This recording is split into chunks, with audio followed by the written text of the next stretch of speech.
স্বাগত সংবাদ সংযোগে সাথে আছে আমি ফয়সাল রয়েল। এবার বিস্তারিত। আগুনের ঘটনার 4 দিন পার হলেও রাজধানীর করাইল বস্তির অগ্নিকাণ্ডে ক্ষতিগ্রস্ত হাজারো মানুষের দিন কাটছে খোলা আকাশের নিচে। ধ্বংসস্তূপের ছাই সরিয়ে কেউ কেউ ঘুরে দাঁড়ানোর চেষ্টা করলেও অধিকাংশের ঠাঁই এখনো খোলা মাঠ। সর্বস্ব হারিয়ে নিঃস্ব এসব মানুষ এখন লড়ছেন শুধুই বেঁচে থাকার তাগিদে। বিচ্ছিন্নভাবে কিছু রাজনৈতিক দল ও এনজিও হাত বাড়ালেও ক্ষতিগ্রস্তদের অভিযোগে প্রয়োজনের তুলনায় তা একেবারেই নগণ্য। এদিকে ঘটনার 4 দিন গড়ালেও সরকারিভাবে পুনর্বাসনের কোনো কার্যকরী পদক্ষেপ না পাওয়ায় ক্ষোভ প্রকাশ করেছেন ভুক্তভোগী বস্তিবাসীরা। দর্শক, রাজধানীর করাইল বস্তির ঘরহারা মানুষের খবর রাখছেন সহকর্মী শাহরিয়ার ইমতিয়াজ, সরাসরি যুক্ত হচ্ছেন আমাদের সাথে।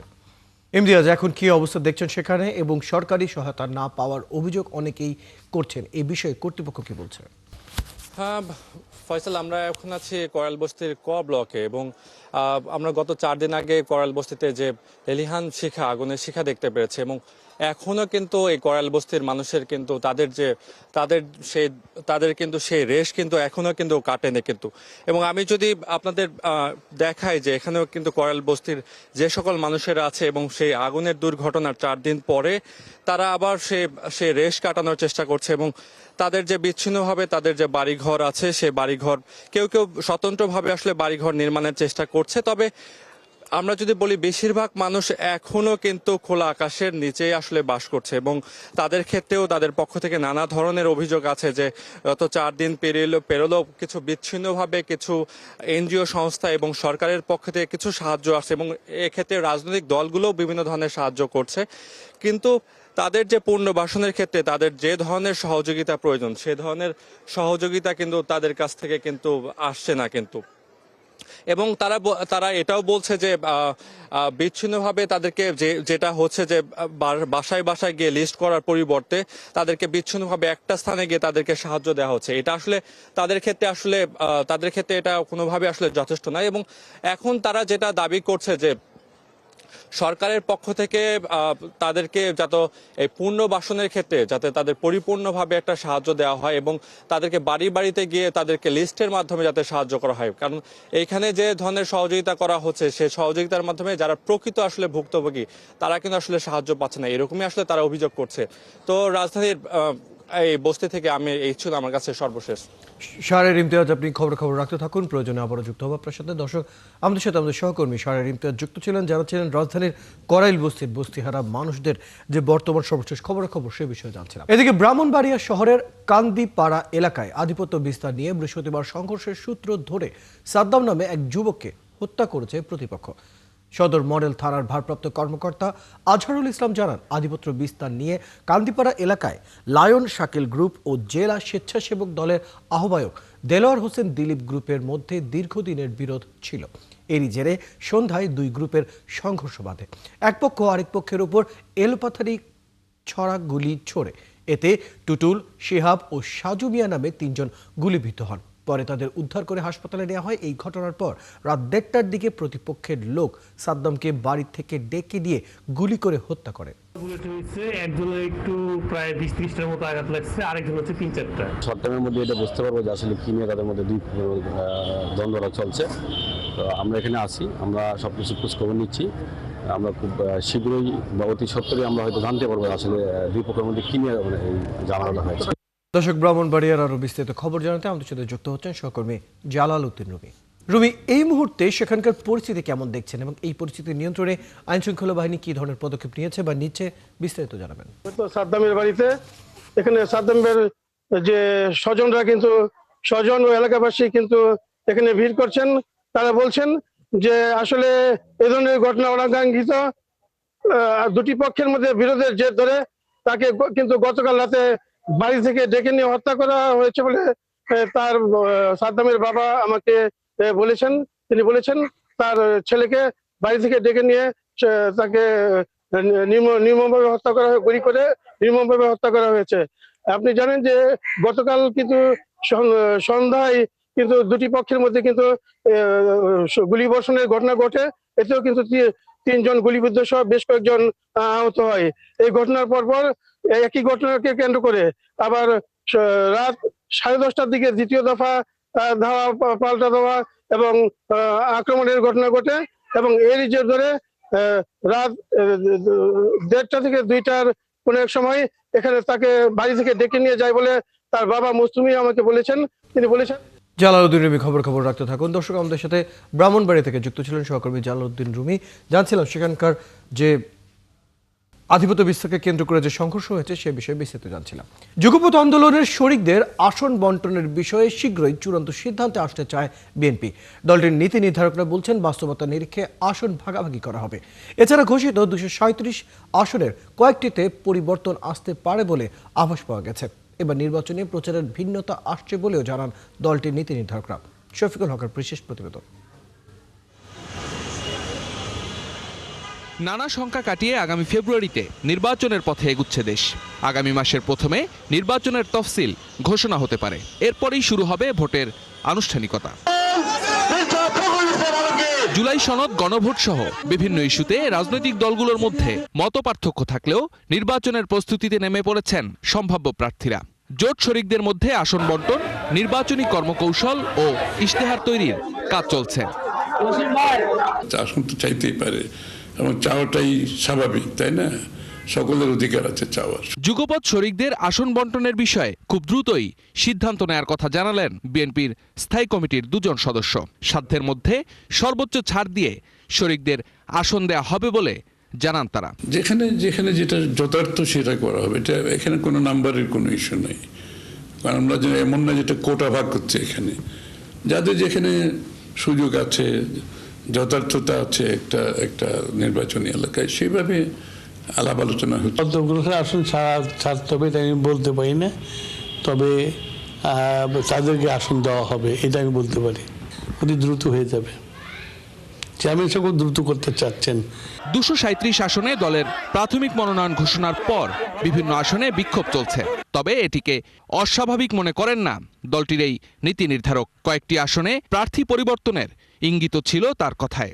পলিটিক্স তো ঘোরে, তো সুতরাং হইতে পারে 2-4টা হইতে পারে, অ্যাডজাস্টমেন্ট হতে পারে। যোগ্যদের মধ্যে থেকে যোগ্যতরটা বেছে নিতে হচ্ছে। তা 8-9 জনের মনে কষ্ট থাকতেই পারে, আর বিশেষ করে এইরকম একটা সিচুয়েশনে আন্দোলন সংগ্রাম করেছে, দল ছেড়ে চলে যায় নাই, জেলে গেছে। তো এই পরিস্থিতিতে এরকম হওয়াটা আমি খুব একটা অস্বাভাবিক মনে করি না। এটা তফসিল ঘোষণাটা হলে, ফাইনাল মনোনয়নটা দিলে এইসব চলে যাবে, এগুলো থাকবে না। এবার সামাজিক যোগাযোগ মাধ্যমে প্রচারে দেয়া হচ্ছে বিশেষ গুরুত্ব। আমরা কি স্ট্র্যাটেজিতে ইলেকশনটা করবো, কারণ 17 বছর তো আমরা ইলেকশন করি নেই। সেই স্ট্র্যাটেজিটা আমরা ঠিক করলাম, কারণ এই স্ট্র্যাটেজিতে তোমার সোশ্যাল মিডিয়া একটা বড় ভূমিকা পালন করবে। শফিকুল হক, 71, ঢাকা। জাতীয় নির্বাচনে বিভিন্ন ধর্মের ও পেশার সমন্বয়ে অন্তর্ভুক্তিমূলক প্রার্থী দিতে চায় জামাতে ইসলামী। দলটির নেতা আব্দুল্লাহ তাহের জানান, এজন্য একটি তালিকা ধরে প্রস্তুতি চলছে, আর আন্দোলনরত 8 দলের সাথে সমন্বয় করে চূড়ান্ত প্রার্থী ঘোষণা হবে। এদিকে ইসলামী আন্দোলন বলছে সবকিছুই পরিষ্কার হবে নির্বাচনের তফসিল ঘোষণার পর। শাহিদুজ্জামান সাকিবের প্রতিবেদন। 2026 সালের ফেব্রুয়ারিতে জাতীয় নির্বাচন ঘিরে জোরেশোরে প্রস্তুতি নিচ্ছে রাজনৈতিক দলগুলো। রাজপথে বিভিন্ন দাবিতে আন্দোলনে থাকলেও নির্বাচনী প্রস্তুতিতে ঘাটতি রাখেনি ইসলামী দলগুলো। ইতিমধ্যে প্রায় 300 আসনে প্রাথমিকভাবে প্রার্থী দিয়েছে জামায়াতে ইসলামী ও ইসলামী আন্দোলন। 5 দফা দাবিতে বিভাগীয় শহরগুলোতে সমাবেশের ডাক দিয়েছে জামায়াত, ইসলামী আন্দোলন সহ সমমনা 8 দল। দলগুলোর সম্মিলিত এই মহড়াকে নির্বাচনী প্রচারণার অংশ হিসেবেই মনে করা হচ্ছে। জামায়াতের নায়েবে আমির আব্দুল্লাহ মোহাম্মদ তাহের জানান, বিভিন্ন ধর্মের ও পেশার লোকদের নিয়ে অন্তর্ভুক্তিমূলক প্রার্থী তালিকা প্রস্তুত করছেন তারা। আমরা ইনক্লুসিভ সমন্বয় করার জন্য আমরা চেষ্টা করছি। যেমন শুধু একটি দল তো নয়, অন্য দলগুলোকে আমরা নিচ্ছি, এটা একটা ইনক্লুসিভ। ক্যান্ডিডেটের ক্ষেত্রেও আমরা বিভিন্ন শ্রেণী পেশার লোকদেরকে ইনক্লুড করার চিন্তা ভাবনা করছি, এবং বিভিন্ন ধর্মে বিশ্বাসী লোকদেরকেও আমরা এখানে ইনক্লুড করার জন্য চিন্তা করছি। বিশেষ করে জুলাই আগস্টের বিপ্লবের সাথে সম্পৃক্ত যারা আছে তাদের ভিতরে যদি এরকম যোগ্য লোক পাওয়া যায়, যাদেরকে আমরা সকলেই নমিনেশন দিলে জিতে আসবে, সেদিকটাও আমরা কনসিডার করতে পারি। একটা গুড নাম্বার অফ সিটস যে তারা জিতবেন, তাদের দলের লোকরা জিতবেন, আমরা তখন এটা তাদেরকেই সেখানে মনোনয়ন দেব।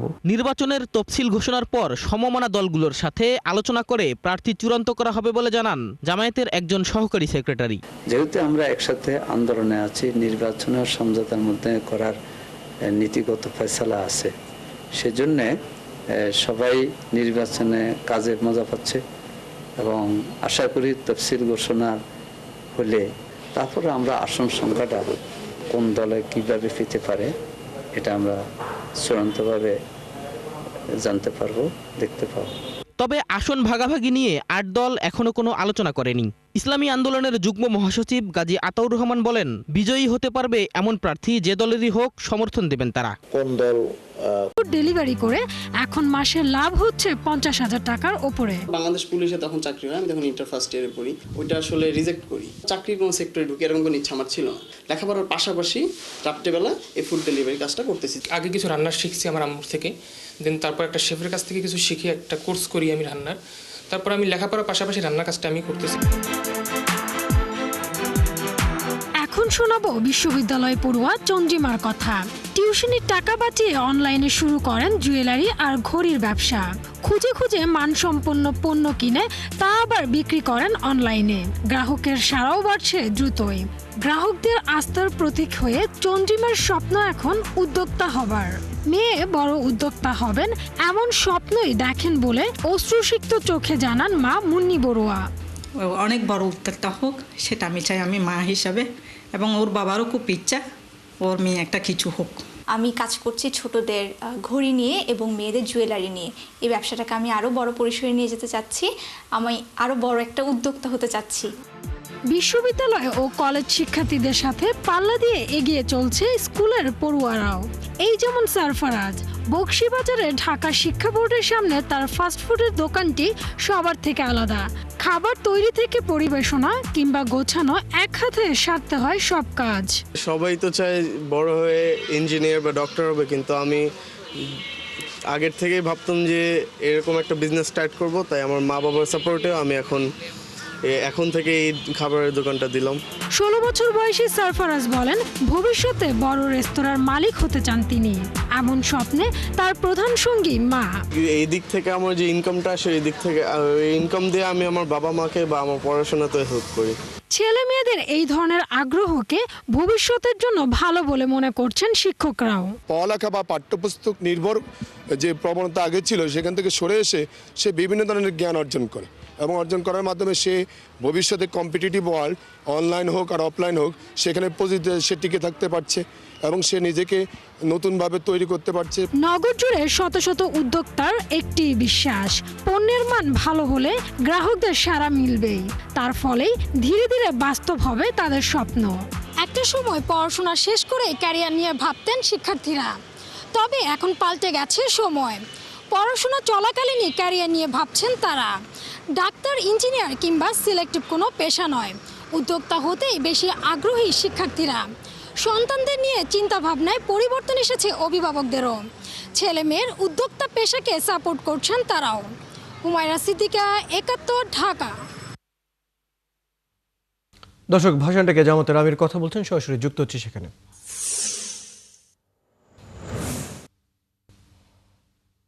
ত্যাগ স্বীকার করেছেন, জীবন দিয়েছেন, লড়াই করেছেন, সেই সমস্ত শহীদ এবং গাজীদেরকে আমি গভীর শ্রদ্ধার সাথে স্মরণ করছি।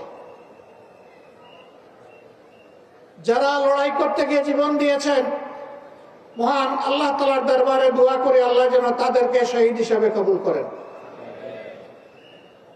গাজী হিসাবে যারা বেঁচে আছেন, আল্লাহ রাব্বুল আলামিন তাদেরকে দুনিয়া এবং আখিরাতে সম্মানিত করুন। প্রিয় দেশবাসী, দুইবার স্বাধীন হলাম, কিন্তু সত্যিকার অর্থে আমরা স্বাধীনতার স্বাদটা পেলাম না। কেন পেলাম না? আমাদের মাটি কি উর্বর ছিল না? আমাদের জলসীমায় কি আল্লাহ সম্পদ দান করেননি? আমাদের মাটির নিচে কি আল্লাহ বিপুল পরিমাণ খনিজ সম্পদ রেখে দেননি? সমুদ্রের নিচে অকল্পনীয় সম্পদকে আল্লাহ তাআলা আমাদেরকে দান করেননি? আল্লাহ তাআলা সবই দান করেছে। তাহলে এত সম্পদ থাকা সত্ত্বেও আমরা বিশ্বের বুকে মাথা উঁচু করে দাঁড়াতে পারলাম না কেন? সকল দলই যখন ক্ষমতার বাইরে থাকে তখন কেন এই কথা বলে যে আমরা জনগণ স্বাধীনতার সুফল ভোগ করতে পারিনি? অর্থাৎ ক্ষমতার বাইরে যখন একটা দল থাকে, সেই দলও কোনো কোনো দল এই বাংলাদেশ শাসন করেছে, একতার মাধ্যমে তারা স্বীকার করে নিয়েছে তারাও জনগণকে স্বাধীনতার সুফল এনে দিতে পারে না। বিপুল পরিমাণ রক্ত আর জীবন দিয়ে 24-এ যে পরিবর্তন এসেছে, মানুষ আশা করেছিল ফ্যাসিবাদ চিরদিনের জন্য বাংলার জমিন থেকে খতম হয়ে যাবে, বিদায় নেবে। আফসোসের বিষয়, ফ্যাসিবাদ বিদায় নেয় নাই, ফ্যাসিবাদীদের একটা অংশ বিদায় নিয়েছে, কিন্তু ফ্যাসিবাদ বাংলাদেশে রয়ে গিয়েছে। ফ্যাসিবাদীদের কিছু লক্ষণ আছে। 1 নম্বর লক্ষণ হচ্ছে দুর্নীতি, 2 নম্বর লক্ষণ হচ্ছে চাঁদাবাজি, 3 নম্বর লক্ষণ হচ্ছে দখলদারি, 4র্থ লক্ষণ হচ্ছে মা বোনদের ইজ্জত নিয়ে টানাটানি, 5ম লক্ষণ হচ্ছে দেশকে গায়ের জুড়ে অস্থির করার অসনিশ্চিত। জয়পুরহাটের পাইকারি বাজারে হঠাৎ করেই বেড়েছে সব ধরনের সবজি সরবরাহ। কৃষকরা বলছেন 1 সপ্তাহের ব্যবধানে দাম নেমে এসেছে প্রায় অর্ধেকে। এতে খুচরা ব্যবসায়ী ও ক্রেতারা স্বস্তি জানালেও কৃষকরা বলছেন তারা ক্ষতিগ্রস্ত হয়েছেন। মোয়াজ্জেম হোসেনের তথ্য ও ছবিতে প্রতিবেদন। শীতের সবজি ফুলকপি, বাঁধাকপি, টমেটো, লাউ, শিম, পেঁয়াজের কলিতে ভরপুর জয়পুরহাটের নতুন হাট পাইকারি বাজার। শুক্রবার এই বাজারে হঠাৎ করে বেড়ে যায় সবজির সরবরাহ, আর এতে সব সবজির দাম নেমে যায় প্রায় অর্ধেকে। বাজারে 120 টাকার বেগুন বিক্রি হয় 45 থেকে 50 টাকায়, 60 টাকার ফুলকপি, বাঁধাকপির দাম 20 থেকে 25 টাকা কেজি, 100 টাকার শিম 45 থেকে 55 টাকা, 120 টাকার টমেটো 50 থেকে 55 টাকা কেজিতে বিক্রি হয়। দাম গত সপ্তাহে ছিল হলো 50 টাকা কেজি, আজকে হলো 25 টাকা 30 টাকা কেজি। পুটল ছিল হলো 1800 টাকা মন, আজকের বাজার হলো 1000। গত সপ্তাহ থেকে আজকের বাজার দ্রব্যমূল্য প্রায় অর্ধেক। বেগুন 50 টাকা বিক্রি হচ্ছে, মূলা 15 থেকে 18 টাকা বিক্রি হচ্ছে, সিম বিক্রি হচ্ছে 65-70। এখন বাজার অর্ধেকটা দামে আমরা পাচ্ছি। এর কারণটা হলো শীতের যে সবজি সেটা নামছে। তবে গত সপ্তাহের তুলনায় সবজির দাম কমে যাওয়ায় হতাশা জানান কৃষকরা। তারা বলছেন এই দামে কারো কারো উৎপাদন খরচ ওঠেনি। দাম একটু কম বলতেছে সবাই, তবে বিক্রি হয় কিন্তু দামে একটু কম। সবজি আমদানি বেশি থেকে সবজির বাজার কমে আছে, 50 থেকে 60 টাকা কেজি। টমেটো নিয়ে আসছি, গত সপ্তাহে বেশি 100 টাকা 110 টাকা কেজি, আর আজকের হাটে বেশি 50 থেকে 60 টাকা কেজি। আগে বেশি 1000 টাকা, এখন বেশি 400 টাকা, 450, 500 এর উপরে যায় না, তাহলে 15 টাকা 10 টাকা কেজি। এখন নতুন না মানুষ 10 টাকা বেশি দামে বিক্রি করবো, কিন্তু সেটা আমরা আসে বসে আছি, দামই কষা না। চাষ করতে গেলে কত শ্রম দিতে হয়, তারপরও আমরা কিন্তু কোনো মূল্যায়ন পাই না। তবে বাজারে আলুর দাম কিছুটা বেড়ে 20 থেকে 25 টাকা কেজিতে বিক্রি হচ্ছে, আর পেঁয়াজ, রসুন ও আদার পাইকারি দর একই রকম আছে। মনিরা কাজুরি, 71। শীতে একরকম শীতলতা বিরাজ করছে রাজধানীর নিত্যপণ্যের দরে। মৌসুমি সবজির সঙ্গে পাল্লা দিয়ে কমছে মাছ ও মুরগির দাম। একরকম স্থিতিশীল চাল, ডাল, আটা, তেল ও চিনির দরও। কারণ বাজার সহ ঢাকার পাইকারি বাজারগুলোতে প্রতিদিনই বাড়ছে শীতকালীন সবজির সরবরাহ। ফলে কমতির দিকে ফুলকপি, শিম, লাউ, টমেটো সহ সব ধরনের সবজির দর। সরবরাহ বাড়ায় কমেছে মাছ, মুরগি ও ডিমের দর। ব্রয়লারের কেজি 160 টাকা, আর ফার্মের ডিম মিলছে ডজন 120 টাকায়।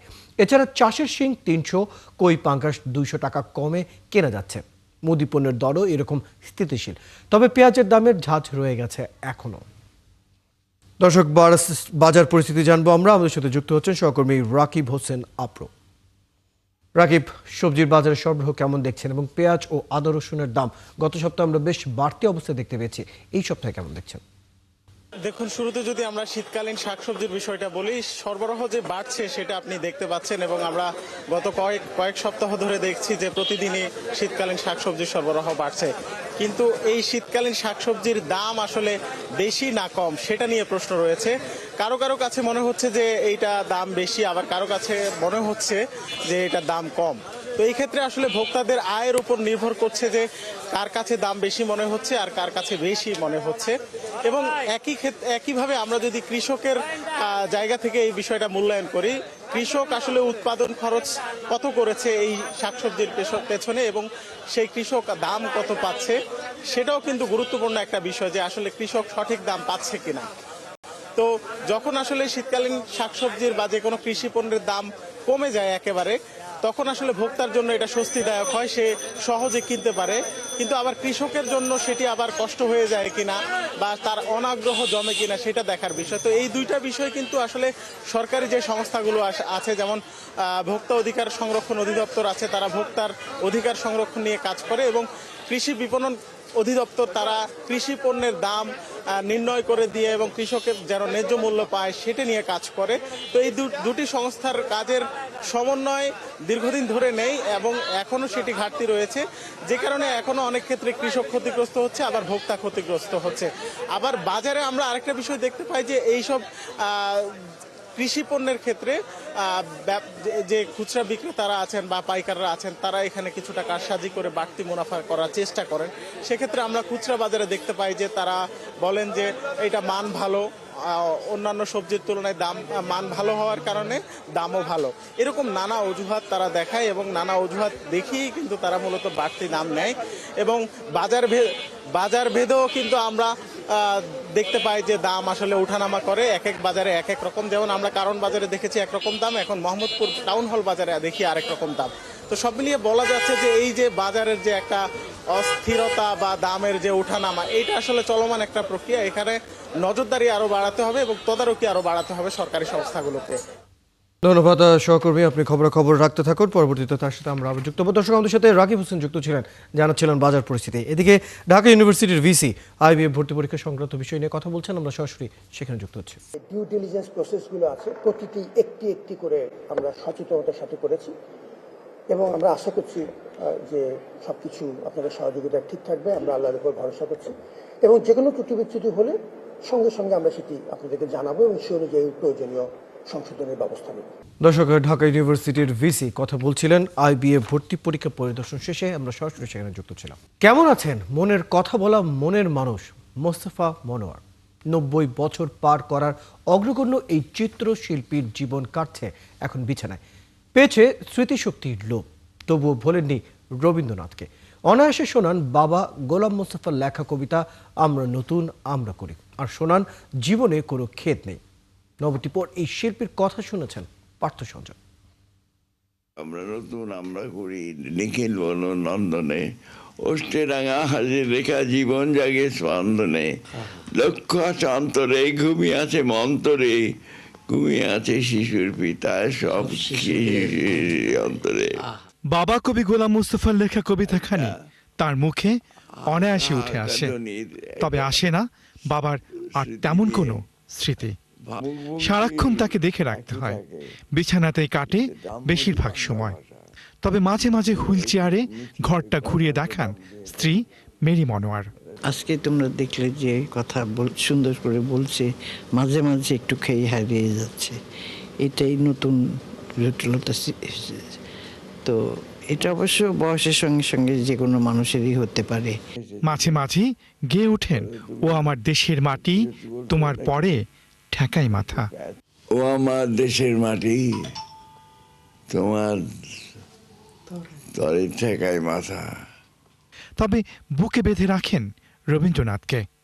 রবীন্দ্রনাথের যে সুর এবং স্বর আমাদের মধ্যে গেঁথে দিয়েছেন, এর সঙ্গে রবীন্দ্রনাথ মিলিয়ে এমন একটি বড় কাজ করে গেছেন। দেশে আরো অনেক প্রথমের মতো বাংলাদেশ টেলিভিশনের সাথেও জড়িয়ে আছে তার নাম। নাটক রক্তকরবী কিংবা পাপেট শো অথবা নতুন করি তাঁরই সৃষ্টিকর্ম। মনের কথার কথা বলতেই বললেন, মনের কথা মানে বাচ্চাদের মনের কথা, দেশের মনের কথা এবং সমস্ত জাতির মনের কথা। রক্তকরবী মানে তো আমার জীবনের রক্ত করবে।